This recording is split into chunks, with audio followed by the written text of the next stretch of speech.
I stood outside Ezra's room, my heart racing. His door was open with just a crack, and a soft light spilled out. I saw him sitting at his desk, his shirt sticking to his back from the warm night. His hands moved fast, sketching something with sharp, focused strokes. I couldn't look away. His dark hair fell over his eyes, and I wondered what it would feel like to brush it back, to feel his gaze lock onto mine. My fingers shook, wanting to push the door open, to step closer and figure out why my chest tightened every time he was near. My breath hitched, loud in the quiet, and I stepped back, my face hot, my body buzzing with something I didn't understand yet. Hey, awesome viewers! Did that hook you? Smash that subscribe button and hit the bell so you don't miss what happens next with Aiden and Ezra. This story's gonna be intense and super romantic. Drop a comment, what do you think Ezra's hiding? Let's jump in. I didn't want to come here. The countryside looked dull, all gray and green, like it was stuck in time. The big house sat at the end of a bumpy road, covered in ivy, swallowing the sunlight. Mom dropped me off and drove away for her honeymoon with Richard, her new husband. I was 18, but I felt like a kid being sent away.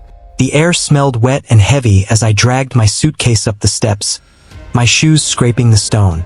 Inside, the house was huge and creepy, full of shadows and tall ceilings. Richard greeted me with a handshake that hurt a little. Aiden, welcome, he said, but his smile didn't feel real. Ezra's around somewhere. You'll meet him soon. His voice was bossy, like he expected me to listen, and I just nodded, my stomach twisting. I didn't know what I thought this place would be, but it wasn't this. A house that felt like it was waiting for something bad to happen. My room was down a long hallway on the second floor. The floor creaked, and the walls had old, faded paper. The bed was huge, like something from a castle, and the window showed a foggy field that went on forever. I unpacked my stuff slowly, trying to get used to this place. Mom's words kept replaying in my head. Asterisk, it's just for a bit. Aiden, you'll like it there. Asterisk, I wasn't sure who she was trying to fool. Then I heard a loud bang, a door slamming down the hall. My heart jumped, and I peeked out. The hallway was dark, with lots of closed doors. At the end, I saw someone tall, with broad shoulders and messy dark hair. Ezra. He carried some books, walking like he didn't want anyone to see him. I cleared my throat, trying to sound friendly. Hey, I'm Aiden. He stopped, his back to me for a second too long before he turned.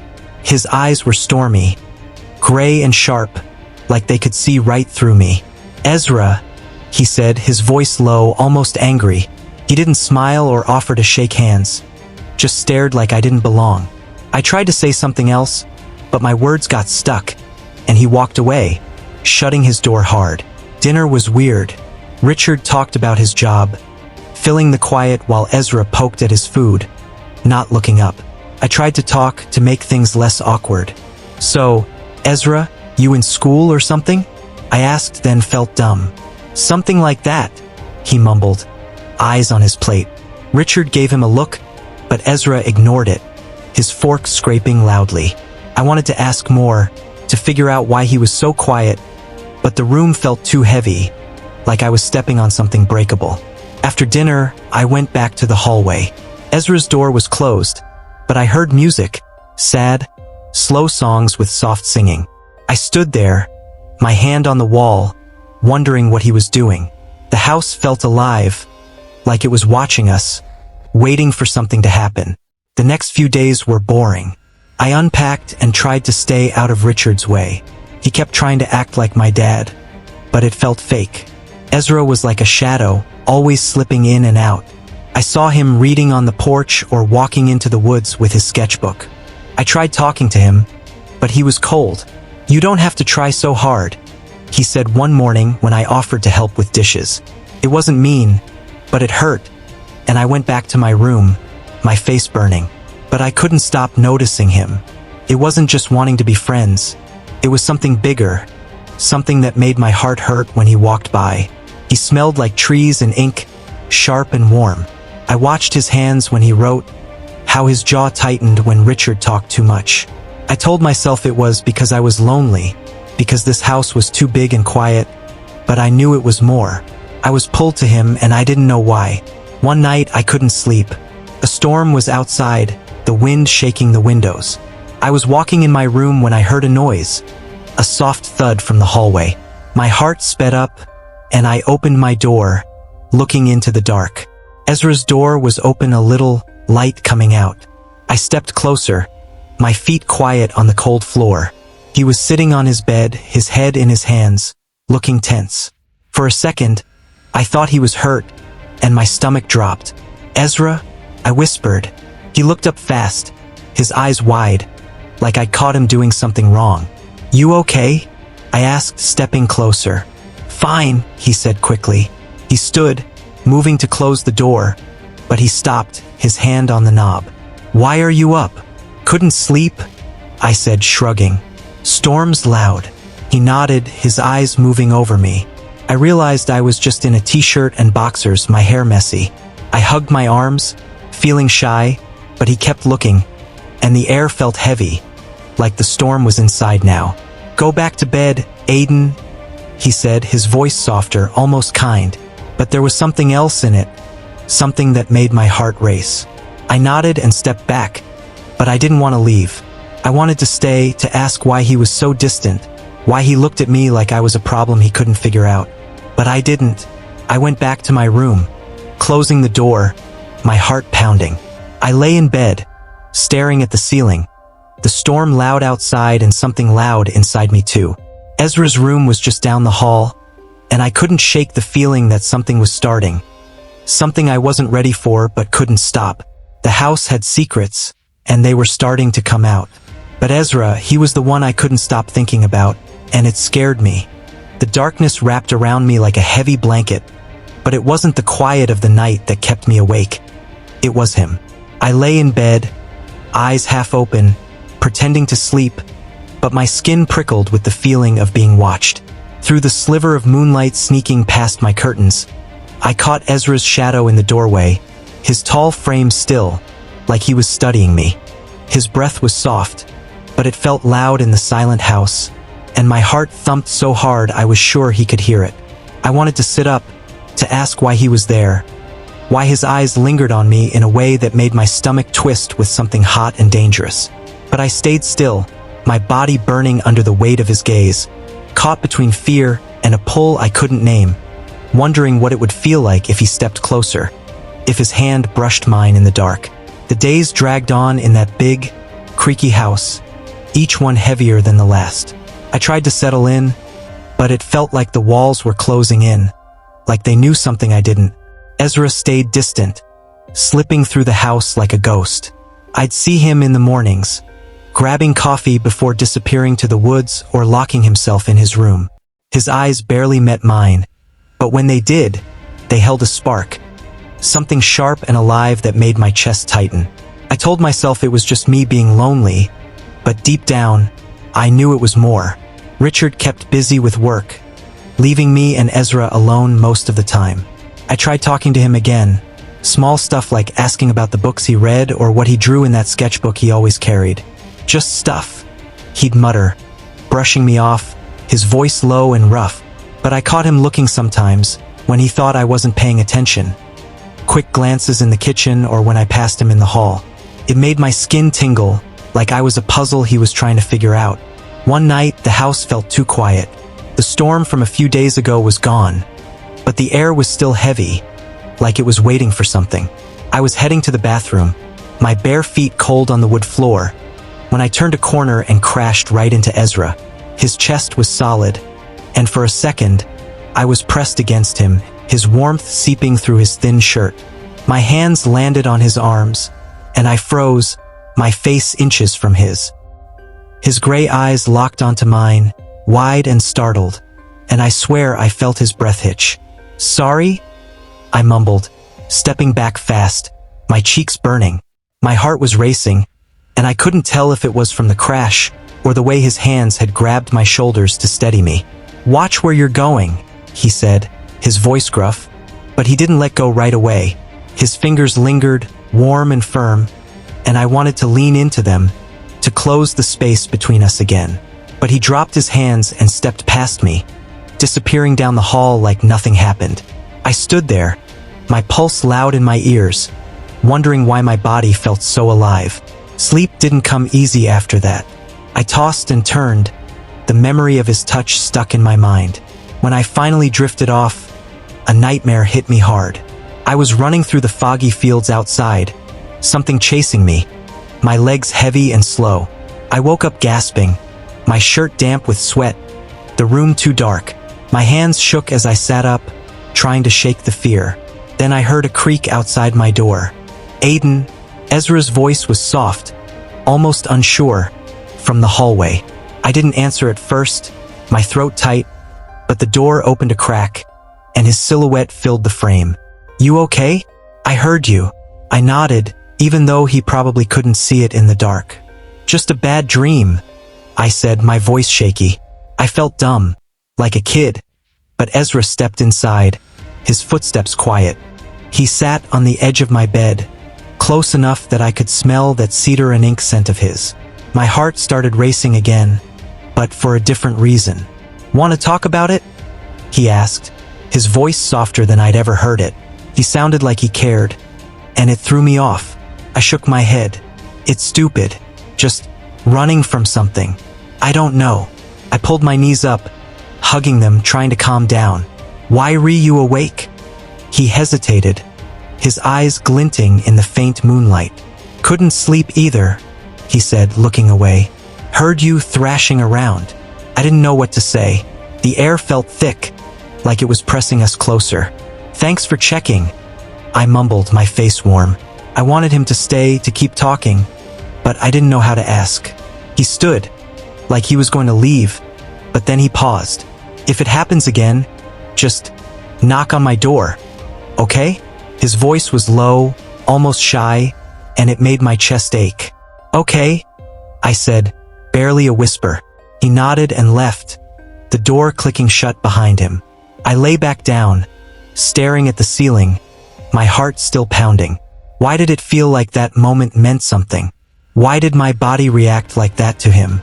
The next day, I couldn't stop thinking about it. Ezra was back to his quiet self, but I caught him watching me again. When I was reading in the living room, when I grabbed a glass of water in the kitchen. His eyes would linger, then dart away, like he was fighting something. It made me wonder what he was thinking, what he saw when he looked at me. Every time our eyes met, my heart would speed up, and I'd look away, scared he'd see too much. I started noticing little things about him. The way his fingers tapped on his sketchbook when he was nervous. The way his hair fell over his eyes when he leaned over a book. The way he'd pause in the hallway sometimes like he was listening for me. It was confusing, but it made me feel alive, like I was waiting for something to happen. That night, I lay in bed, eyes open, thinking about him. The house was quiet, but I felt him down the hall, like a pull I couldn't ignore. Why did my heart race when he was near? Why did I want to be close to him, even when he pushed me away? He was my stepbrother, but it didn't feel like that. Not when his eyes held mine, not when his hands brushed my skin. It felt like something else, something bigger, something that scared me and pulled me in all at once. The secrets in this house were growing, and Ezra was at the center of them. I didn't know what was happening, but I knew I couldn't stop it, and I wasn't sure I wanted to. Rain pounded the windows, a steady drum that locked us in the house, but it was Ezra's closeness that made my skin burn. We stood in the kitchen, his sleeve brushing mine as he reached for a knife, his fingers steady while mine shook. The air felt too small, like it couldn't hold the way my heart raced when he leaned closer, his breath warm against my cheek as he showed me how to chop onions. His gray eyes flicked to mine, soft for once, and I wanted to drop everything, to grab his hand and pull him closer, to see if the spark I felt was real or just my stupid heart playing tricks. My body hummed, caught between wanting to run and wanting to stay forever in that tiny space where it was just us, the rain, and something unspoken growing too big to ignore. Please subscribe to our channel. Let's continue. Richard and Mom left that morning, their car disappearing into the foggy countryside for some weekend getaway. "You boys behave," Richard said, his voice sharp, like he didn't trust us. Ezra just nodded, his face blank. while I mumbled something and watched them go. The house felt bigger without them, but smaller too, like it was just me and Ezra and the secrets we weren't saying. The rain started at noon, heavy and loud, trapping us inside. I wandered the house, restless, my sneakers squeaking on the wood floors. Ezra was in the living room, sprawled on the couch with his sketchbook, but he wasn't drawing. He stared out the window, his jaw tight, like the rain was personal. I wanted to say something, to break the quiet, but my throat felt stuck. Every time I was near him, my heart did this dumb flip, like it knew something I didn't. "You hungry?" I asked, surprising myself. My voice sounded too loud in the quiet house. He looked at me, his eyes narrowing, like he was trying to figure out my angle. "Yeah," he said finally, setting his sketchbook down. "Wanna make something?" I nodded, my stomach twisting, not from hunger but from the idea of being close to him. We ended up in the kitchen, digging through the fridge for whatever we could find. It was weirdly normal, like we were just two guys figuring out dinner, but every time his arm brushed mine or his eyes met mine, my skin got hot. We decided on pasta, simple stuff, but it felt like more when he handed me a knife and stood close to show me how to chop vegetables. "Like this," he said, his voice low, his hand guiding mine. His fingers were warm, and I froze, my heart pounding so loud I was sure he heard it. He didn't pull away right away, and for a second I thought he might feel it too, the pull, the heat. But then he stepped back, grabbing a pot, acting like nothing happened. We cooked in silence mostly, just the sound of boiling water and the rain outside. But it wasn't awkward. It was nice. Ezra started talking out of nowhere about how he used to cook with his mom before she passed away. His voice was quiet, softer than I'd ever heard it, and I realized it was the first time he'd shared anything real. "She'd make this sauce," he said, stirring the pot. "Took hours, but it was worth it. This isn't as good, but it's close." I smiled, my chest warm. "Smells good to me," I said, and he glanced at me, his lips twitching like he might smile back. It was small, but it felt huge, like a crack in the wall he'd built. After dinner, we cleaned up, our shoulders bumping as we washed dishes. I kept stealing looks at him, noticing the way his hair fell over his eyes, the way his hands moved, sure and steady. I wanted to ask him why he was opening up now, why he was letting me in, but I didn't. I was too scared to break whatever this was. The rain kept us stuck inside, so we ended up in the living room. There was an old piano in the corner, dusty but still in tune. I sat down, messing around with the keys, playing bits of songs I remembered from when I was a kid. Ezra watched, leaning against the wall, his arms crossed. "You're not bad," he said, and I laughed, surprised. "Wanna try?" I asked, scooting over on the bench. He hesitated, then sat next to me, his leg brushing mine. My heart did that flip again, and I focused on the keys, trying not to think about how close he was. He played a few notes, slow and careful, then faster, a melody I didn't know but felt sad and beautiful. I joined in, our hands moving together, not quite touching but close enough that I felt the warmth of him. "Mom taught me this one," he said after a while, his voice barely above a whisper. "She loved music." I nodded, not sure what to say. "It's nice," I said finally, and he looked at me, his eyes soft, like he was seeing me for the first time. We kept playing, the music filling the room, mixing with the rain. It felt like we were in our own world, just us and the notes and the storm outside. When we stopped, the silence felt loud. We moved to the couch, sitting close, our knees almost touching. Ezra grabbed a blanket and tossed it over us, and we watched the rain through the big window. I don't know how it happened, but we started talking, really talking. He told me about his mom, how she used to read him stories, how he started drawing to feel close to her. I told him about moving around a lot, about never feeling like I belonged anywhere. It was easy, like we'd always talked like this. The hours slipped away, and I felt my eyes getting heavy.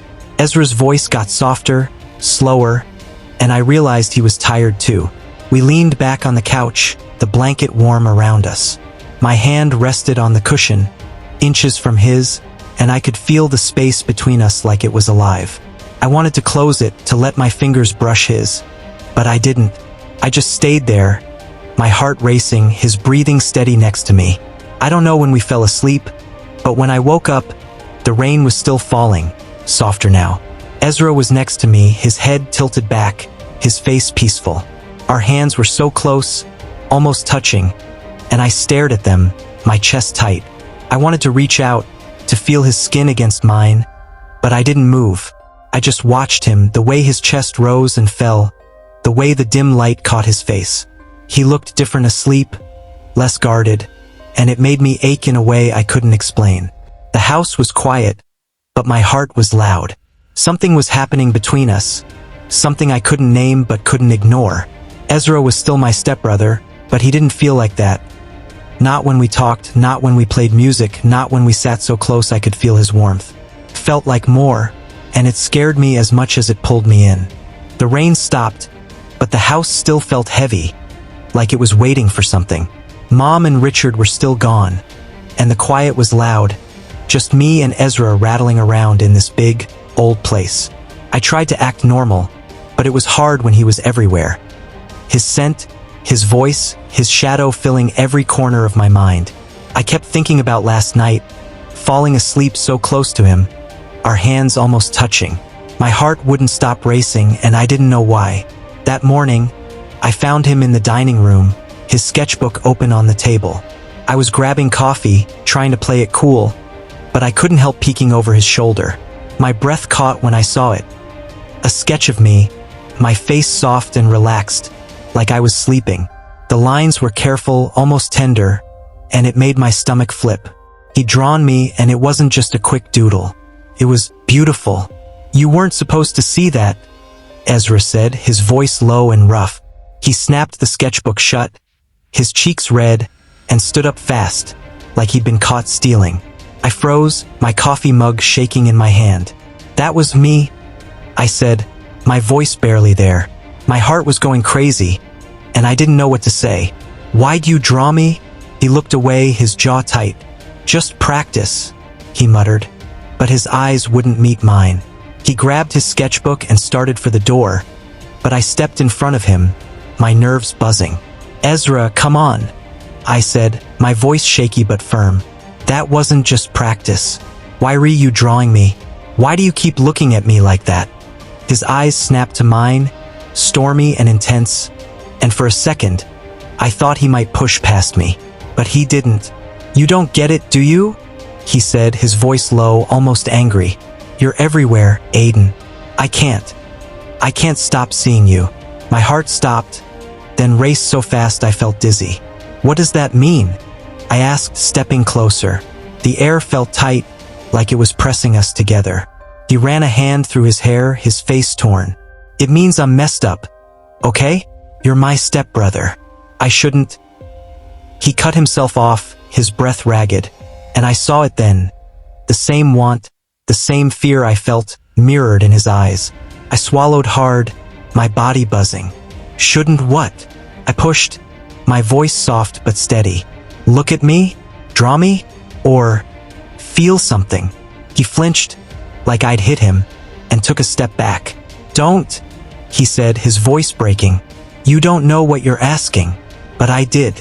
My heart was screaming it, even if my head was scared. I took another step, close enough to feel the heat off him. I feel it too, I said, my voice barely a whisper. Every time you're near me, I can't think straight. My heart races and I don't know why, but I know it's not just me. His eyes widened, and for a second I thought he might bolt. But he didn't. He stood there, his breathing heavy, his hands clenched like he was fighting himself. Aiden, he said, his voice raw. This is wrong. We can't. Why not? I asked, my voice cracking. I was shaking, but I couldn't stop. Because of what people will say. I don't care about them. I care about you. He made a sound, half groan, half sigh, and turned away, his shoulders tense. You don't know what you're saying, he said, but it sounded weak, like he didn't believe it. I reached out, my hand brushing his arm, and he froze, his eyes snapping back to mine. I do, I said, my heart pounding. I see the way you look at me, Ezra. You feel it too. For a moment we just stood there, the air so thick it was hard to breathe. Then he pulled away, his face twisted with something like pain. "We can't," he said again, but his voice was softer, like he was trying to convince himself. "Not now, not like this." I wanted to argue, to grab him and make him admit it, but the look in his eyes stopped me. He was scared, and I was too, but I wasn't ready to let it go. "Then when?" I asked, my voice quiet but firm. "Because I'm not imagining this." He didn't answer, just stared at me, his eyes dark and heavy. The silence was loud, full of everything we weren't saying. My hand fell to my side, and I felt the space between us grow, even though we were so close. He turned and walked out, his steps heavy, leaving me standing there with my heart in pieces. I sank onto the couch, my head spinning. He'd admitted it, he felt something too, but he wouldn't let it happen. The air still felt charged, like a storm waiting to break, and I knew this wasn't over. Not by a long shot. The house was quiet that night, the kind of quiet that felt heavy, like it was waiting for us to break it. The rain had slowed to a drizzle, tapping the windows, and the fire in the living room was the only light left. Mom and Richard were still gone, and it was just me and Ezra, alone with the weight of what we'd said in the dining room. His words kept replaying in my head. "I can't stop seeing you." My heart hadn't stopped racing since, and I didn't know how to act normal anymore. I was on the couch, staring at the flames, when Ezra came in. He didn't say anything, just sat next to me, closer than usual. His leg pressed against mine, and I froze, my skin buzzing where we touched. I wanted to move away to make it easier, but I couldn't. I didn't want to. "You okay?" he asked, his voice low, almost scared. He was looking at the fire, not me, but I felt his attention, like a weight. I swallowed, my throat tight. "No," I said honestly, my voice shaky. "I can't stop thinking about you, about what you said." He went still, his hands gripping his knees. "Aiden," he started, then stopped, like he didn't know how to go on. He turned to me then, his eyes dark and soft, and I saw it. Fear, want, everything I was feeling reflected back. "I'm scared," I admitted, my voice barely a whisper. "I don't know what this is, but it's real, and it's killing me to pretend it's not." He made a small sound, like a sigh, and leaned closer, his forehead almost touching mine. "I'm scared too," he said, his voice raw. "I've been trying to push it away, but I can't. Not when you're right here." My heart stopped, then raced so fast I felt dizzy. I could feel his breath, warm and unsteady, and I wanted to close the gap, to kiss him and let everything else fall away. But I didn't. I just sat there, my hands shaking, my body alive with how close he was. "I keep drawing you," he said, his voice breaking. "Every time I try to stop, it's you. Your eyes, your smile, the way you move. I'm messed up, Aiden. You're my stepbrother, and I shouldn't feel like this." "Then why do you?" I asked, my voice soft but steady. "Why do I feel it too?" He looked at me, his eyes wide, like he was seeing me for the first time. "Because it's you," he said simply, and my chest ached, like his words had cracked something open. I reached out, my hand hovering near his, not quite touching. "Ezra," I said, my voice trembling, "I don't care what anyone else thinks. I don't care if it's wrong. I need you." He closed his eyes, his breath shaky, and for a second, I thought he'd pull away again. But he didn't. He opened his eyes, and they were so soft, so full of something I'd never seen before. "I need you too," he whispered, and it felt like the world shifted. We didn't move at first, just sat there, the firelight flickering over us. Then he reached out, his fingers brushing mine, and it was like a spark, lighting up every nerve in my body. I turned my hand, letting our fingers lace together, and it felt right, like they were meant to fit. His hand was warm, steady, and I squeezed it, my heart so full it hurt. "I don't know how to do this," he said, his voice quiet. "I don't know what happens next." "Me neither," I said, smiling a little. "But I want to figure it out. With you." He nodded, his thumb brushing over my hand.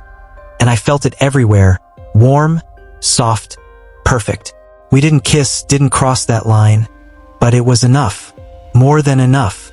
The air was thick with want, but it was tender too, like we were holding something fragile and beautiful. We stayed like that, hands linked, the fire dying down.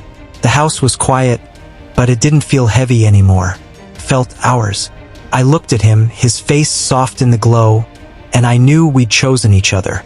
Not just for now, but for whatever came next, no matter what the world said. "We'll be okay," I said, my voice steady for the first time. "As long as we're together." He smiled, small but real, and squeezed my hand. "Yeah," he said, "together." The fire burned low, and we sat there, hands still tangled, the rain a soft hum outside. The door between us was wide open now, and I wasn't scared anymore. Whatever came next, we'd face it, together. Did you enjoy the story? If you did, please subscribe to my channel, Cherryboyhearts BL, to show your support. It really helps me keep making more stories for you. Thank you so much. See you in our next update.